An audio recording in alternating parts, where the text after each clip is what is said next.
होता क्या है कि जब टाइम ख़राब होता है तो मजाक भी दिल पर लगता है कि आपके जीवन में बहुत बुरा समय आता है। और हर किसी के जीवन की यही कहानी होती है कि इंसान बहुत ही ख़राब पल से गुजर रहा होता है तो उसके जीवन में कोई भी उसका साथ देने वाला नहीं होता। और अजीब चलन है दुनिया का, दीवारों में दरार, मतलब दीवारों में आए दरार तो दीवार गिर जाती है, पर रिश्तों में आई हुई दरार तो मतलब दीवार ही खड़ी करवा देती है। ये इसका बहुत बड़ा एग्जाम्पल आप अपने घर घर में देख सकते हैं कि घर घर की यही कहानी है। जब आपस में मन मुटाव होता है तो इंसान का जो मन मुटाव जब आपस के घर में ही हो जाता है तो उनकी जो मुलाकात होती है वो मौत के बाद ही होती है। और उनकी बात इतनी ज़्यादा चुभने लगती है कि जैसे इंसान के जीवन में सबसे बड़े दुश्मन वही होते हैं। तो सतगुरु जी की प्यारी सात संगत जी, जो ये मैं लाइन आपको वीडियो के माध्यम से सुनाने जा रहा हूँ, ये हम सभी के लाइफ में बहुत ही इंपॉर्टेंट काम आने वाली है। हजूर पिताजी जहाँ पर भी है, जैसे भी है, बहुत अच्छे हैं। तो सभी सात संगत को वीडियो को बिना स्किप किए पूरी वीडियो को देखना है और वीडियो को ज़्यादा से ज़्यादा सात संगत को शेयर करने देना है और वीडियो को लाइक भी कर देना है, क्योंकि इस चैनल पर हम ऐसे ही मोटिवेशन लाइन के साथ साथ हजूर पिताजी के प्रति आपका प्यार मोहब्बत बना रहे, इसके माध्यम वीडियो के माध्यम से आपको हजूर पिताजी के प्रति मोटिवेट करने की कोशिश करते हैं। तो वीडियो को अभी से लाइक कर देना है और इस चैनल को सब्सक्राइब नहीं किया है तो इस चैनल को सब्सक्राइब भी कर देना है, क्योंकि आजकल के जो रिश्ते होते हैं वो बहुत ही ज़्यादा कमज़ोर हो रहे हैं। कोई भी आपस में आकर कुछ भी कानों में जहर घोल देता है आपके अपने के प्रति, तो आप अपने के ही दुश्मन बन जाते हैं। जैसे किसी को अपना काम निकालना होता है तो वो सबसे पहले आपकी कमजोरी देखता है कि इसकी कमजोरी क्या है, तो वो आपको कमज़ोर करता है और उसके बाद आपसे अपना काम निकलवा लेता है। इसका सबसे बेहतरीन उदाहरण मैं आपको देना चाहूँगा कि रावण ने भी भविष्य के लिए सीता जी को नई नई उम्मीदें दिखाई थी और सीता माता से कहा था कि मंदोदरी वंदोदरी सबको एक तरफ रख दूंगा और आपको पटरानी बनाकर रखूँगा। जब रावण ने अपना वर्तमान ही अपना सही नहीं किया, सीता माता इस चीज़ को बहुत अच्छे तरीके से जानते हैं कि जिसका वर्तमान ही अच्छा नहीं है तो वह भविष्य में क्या ही कर पाएगा। तो सीता माता ने उसके लिए एक जो होता है घास का तिनका उसको लेकर बैठ जाती और उसको देखकर रावण बहुत ही पीछे हट जाता था। सीता माता से जो है रावण को ये भी वरदान, रावण को ये भी बहुत ही भयंकर रूप से श्राप मिला हुआ था कि अगर सीता माता को अगर वह टच भी करेगा तो वह जलकर भस्म हो जाएगा।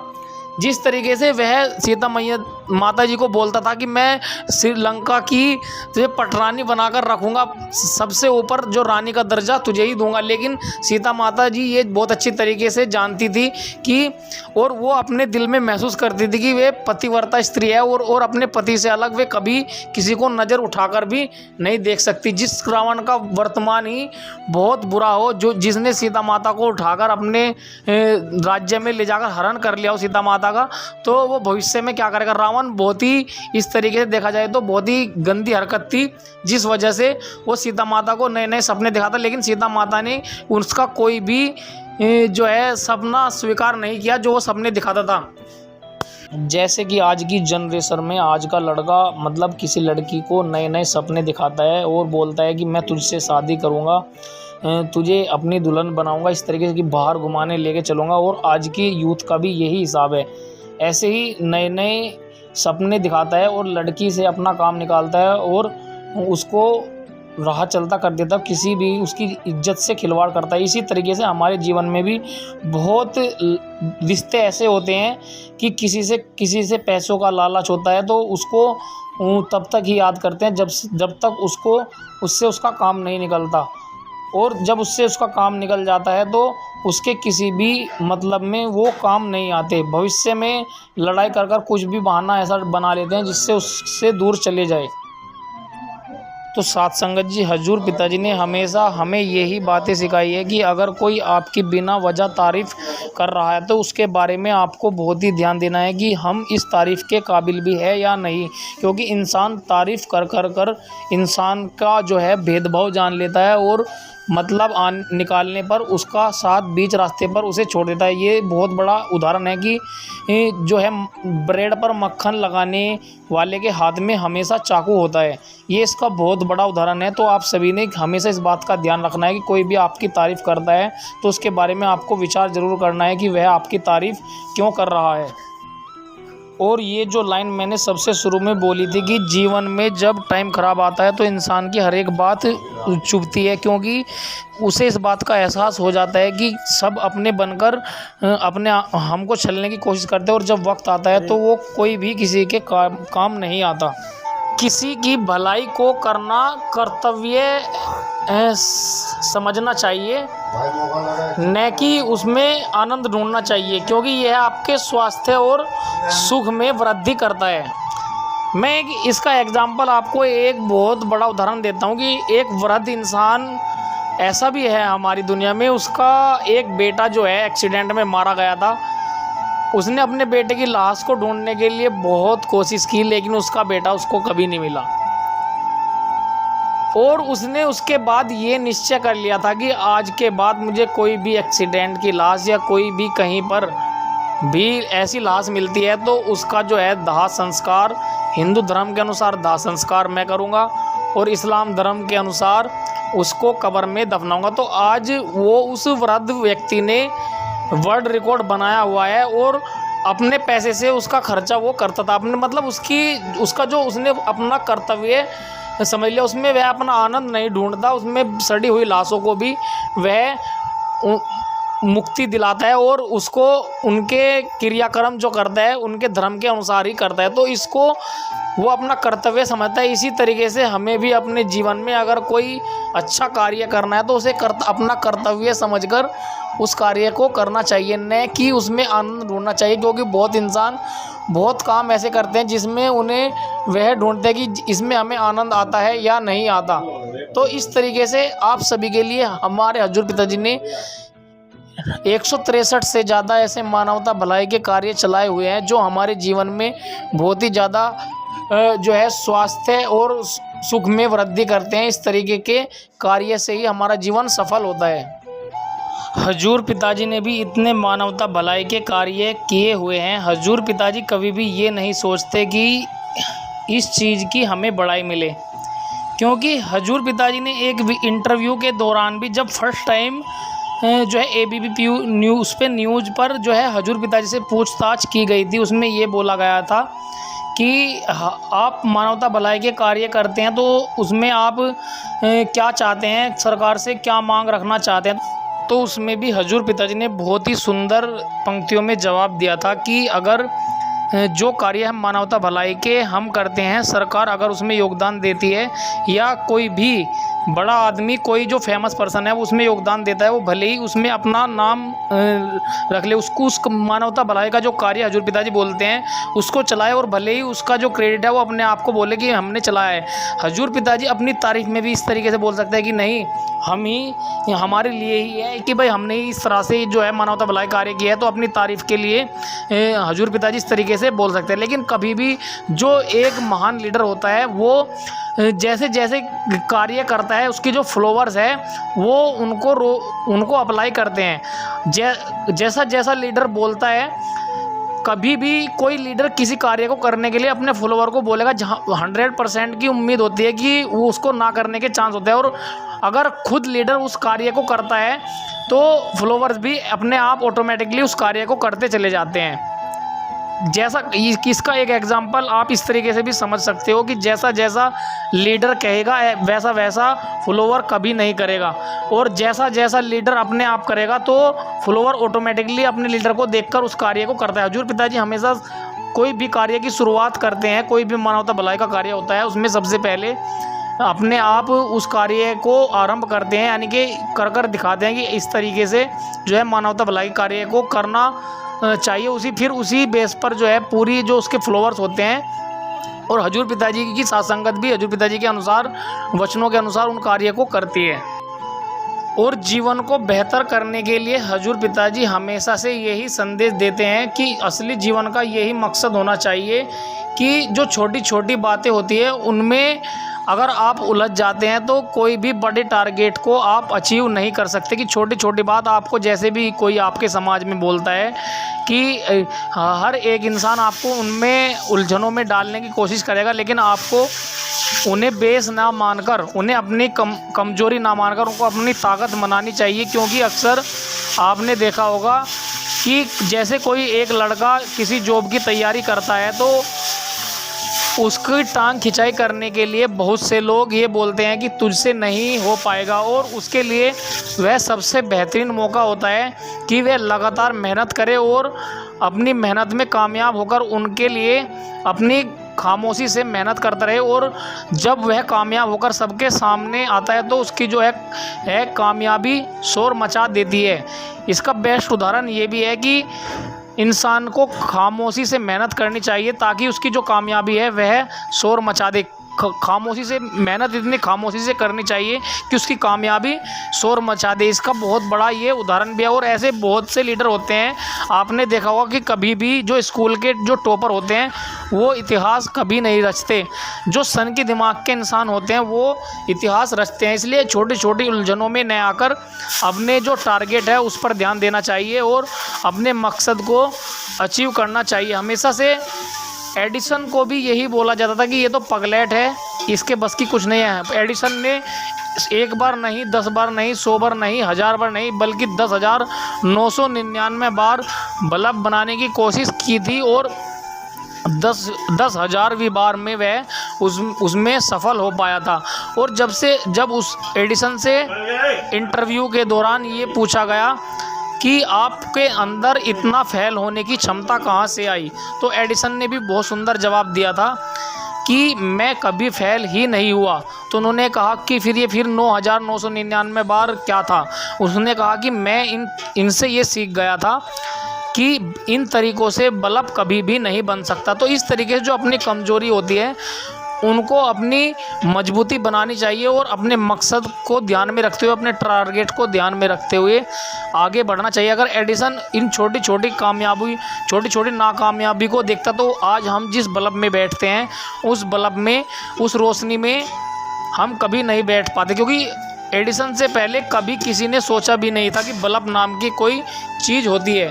तो अपने जीवन में इन चीज़ों का ध्यान रखना चाहिए कि जो छोटे छोटे जो भी आप कार्य करते हैं, किसी कार्य को सेल्स करते हैं, हजूर पिताजी के प्रति आपका प्रेम है, हजूर पिताजी के प्रति अगर आप हजूर पिताजी सिमरन करने के लिए बोलते हैं, सेवा करने के लिए बोलते हैं। आप बहुत सी बार देखते होंगे कि आप सफाई अभियान में जा रहे हैं, डेरे सच्चे सौदे की ओर से कोई सेवा आ रही है तो उसमें आप जाते हैं और वहाँ पर जाने के लिए आपको बहुत इंसान ऐसे होते हैं कि आपको क्या मिल जाएगा, सत्संग में जाकर क्या मिल जाएगा, सफाई में जाकर क्या मिल जाएगा, कि आपको कोई पैसा तो मिलने वाला है ही नहीं।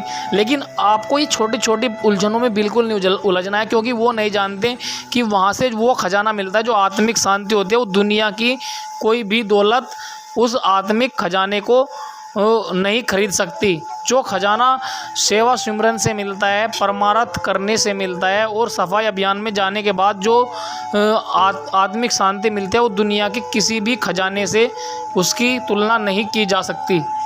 इसीलिए जीवन को बेहतर करने का ये सबसे बड़ा उदाहरण है कि छोटी छोटी बातों में कभी नहीं उलझना चाहिए। और इस बात को हमेशा अपने माइंड में रखना चाहिए कि गलत व्यक्ति कितना भी मीठा बोले एक दिन आपके लिए बीमारी बन ही जाता है, और अच्छा व्यक्ति कितना भी कड़वा क्यों ना हो एक ना एक दिन औषधि बनकर काम आएगा। क्योंकि जो इंसान मीठा बोलकर आपके साथ जो इंसान आपको अपनी ताकत से नहीं तोड़ पाता वो आपके साथ आपका मीठा बनकर आपके अंदर का भेद जानेगा और आपको ऐसे वक्त पर छोड़ेगा जिस वक्त आपको उसकी सबसे ज़रूरत होगी। इसलिए इसका बेस्ट उदाहरण ये भी है कि किसी से भी कभी कोई ज़्यादा उम्मीद नहीं लगानी चाहिए, क्योंकि जितनी ज़्यादा उम्मीद आप किसी से लगाते हैं तो वो उतना ही ज़्यादा आपको दर्द महसूस कराता है। इसलिए भगवान श्री कृष्ण ने भी महाभारत में जब अर्जुन को गीता का ज्ञान दे रहे थे उसमें भगवान श्री कृष्ण ने अर्जुन को यही बात बोली थी कि आपकी कोई भी प्रिय से प्रिय वस्तु क्यों ना हो उसको आपको तुरंत छोड़ने की क्षमता होनी चाहिए, क्योंकि आपका जो उस वस्तु से लगाव होता है जब आपसे वह दूर जाती है तो आपको इतना ज़्यादा उसका दर्द महसूस होता है कि आप उसके बिना ऐसा महसूस करते हैं कि जैसे उसके बिना आपका जीवन संभव ही नहीं है। इसके लिए आप एक उदाहरण ऐसे भी देख सकते हैं, क्योंकि कोई भी चीज़ इस दुनिया में परमानेंटली नहीं है।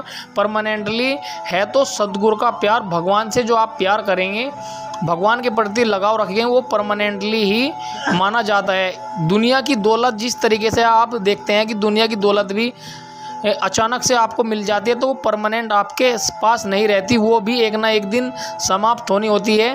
और आपके पास जो भी प्रिय से प्रिय वस्तु है, वो जैसे किसी गाड़ी का आप उदाहरण देख लो, कितनी भी प्रिय गाड़ी हो एक ना एक दिन नष्ट होनी है।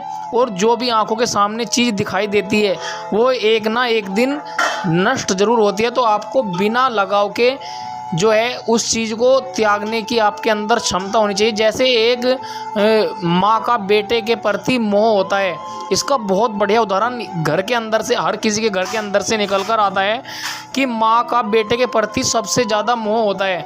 तो जब वह बड़ा होता है और बड़ा होने के बाद उसकी शादी हो जाती है, और शादी के बाद जैसे घर में मनमुटाव होते हैं, तो जब बेटा अपनी माँ से अलग न्यारा होने के लिए बोलता है, अलग रहने के लिए बोलता है, तो माँ को सबसे ज़्यादा पीड़ा होती है, क्योंकि माँ अपने बेटे से इतना ज़्यादा लगाव रखती है, उससे इतनी ज़्यादा उम्मीद लगा कर रखती है। और अचानक से जब वह उसको छोड़ता है तो उसे बहुत ही ज़्यादा दर्द महसूस होता है, और उसको बहुतों को ऐसा होता है कि मैं इसके बिना जी नहीं पाऊंगी।